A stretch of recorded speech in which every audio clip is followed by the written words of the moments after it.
Okay, now we have to analyze the building block customers. Of course, who are customers are people that buy our product, goods or services.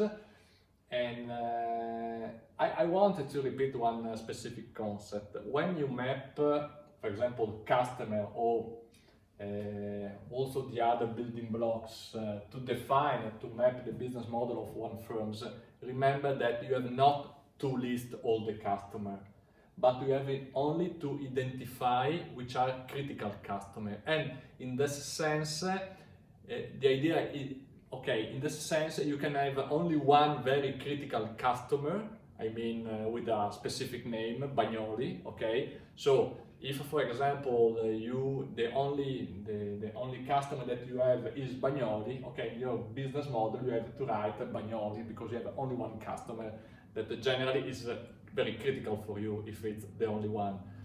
But generally you have to identify categories of customer, and you can classify customer as a product, as a processes in many ways. So you have to define which is the more effective classification to use to describe, to map your business model. In this sense, I'm introducing you some classification that generally could be useful, but in a real case, probably the classifications that I'm introducing during the lesson could not be effective. You can choose a different classification, okay? So these are only examples how to classify customer, product and whatever. For example, for customer, generally you can distinguish customer in terms of segment, okay? Before in your business model, you can try to provide product to a mass market, so to everyone. You can have as a market a niche, so a specific segment. You can have a market composed by more than one segment, so the idea is segmented, or diversify, that means more than one segment not correlate each other.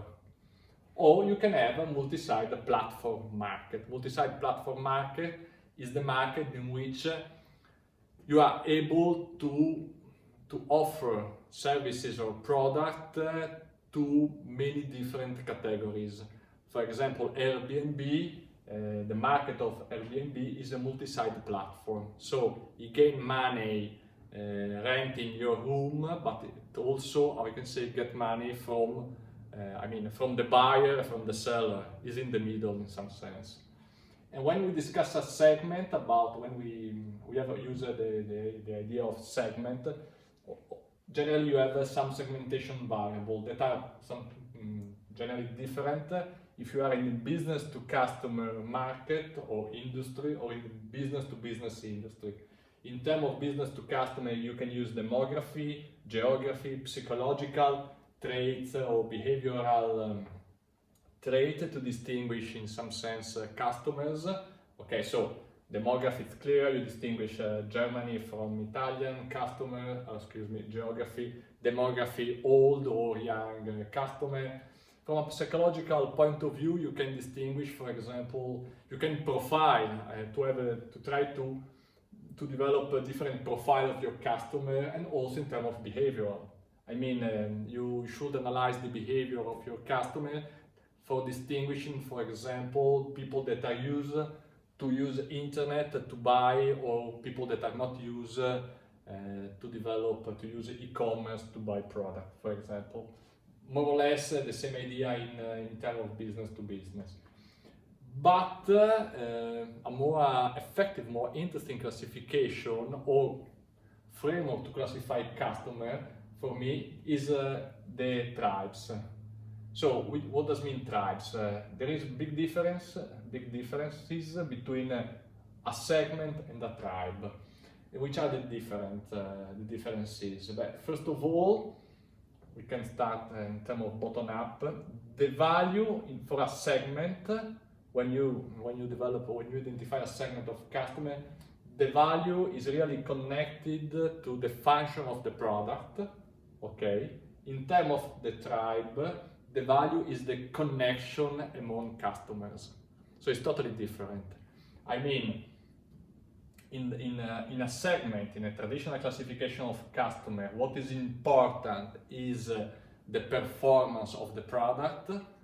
In a tribe, what is important is the relationship among customers that a product is able to create. Okay, so the classical example is, okay, I love motorbikes, I'm the owner of a Ducati, and I'm happy, or I can say, to participate to, I don't know the English term, to to party with many other people with Ducati, because I want to get or to increase the relationship with the people that love Ducati as me. Okay, so the Ducati in this sense is not so important as a product with, for example, the speed of Ducati, the performance of Ducati, but as a product that are able to create connection. In this sense, in a segment you have consumers, is connected to the use of the product.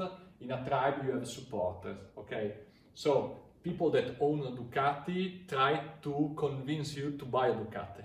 Okay, people that I don't know, use Electrolux washing machine doesn't want to convince you to buy an Electrolux. They are single people, they are not able to develop a common action, they are groups, they are able to develop common action. Single people, very connected people by passion, interest, shared experience. These are homogeneous in terms of demographic variable, behavioral variable, or demographic variable, and so on. They are not homogeneous people, so they could be very different. In a tribe, you can have the rich guy with the poor guy, or the black with the white, or female, male, or whatever. Okay, so there is not a common trait among different people in a tribe. And how to build a tribe? This is very important. To build a tribe, you need to start from an idea, a passion that could be interesting. Okay. Then you have to organize an event, okay, in which people are able to meet each other. Then you have to involve some people, we call the practitioner, in I can say, in using in daily life, for example, the product. And then you have to develop an institution. For example, if we want to make an example of biking, okay, I think that is biking, I'm not sure. The idea is that, okay, the bicycle, or the idea to ride a bicycle is everyone in general sense love to ride a bicycle.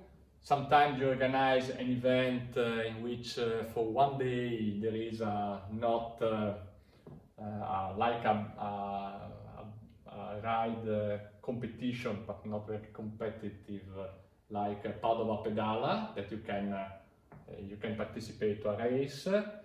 Then there are people that every Sunday, at least in Veneto, ride a bicycle for 100 kilometers, and then you need the institution, the places, the club of people that can give them the possibility to share experience, to watch television about the Giro d'Italia and whatever. These are elements that you need to build a tribe. Okay. When we discuss about customer, we have also to analyze another distinction, because generally we focus, we make a lot of analysis about our customer, but sometimes are more important to understand not which are our customers, but which are not customers, so people that do not buy our product because they know that we exist, but they don't want to buy our product, or people that refuse in general the offer of the sector, or people that they don't know that, for example, they don't know our product.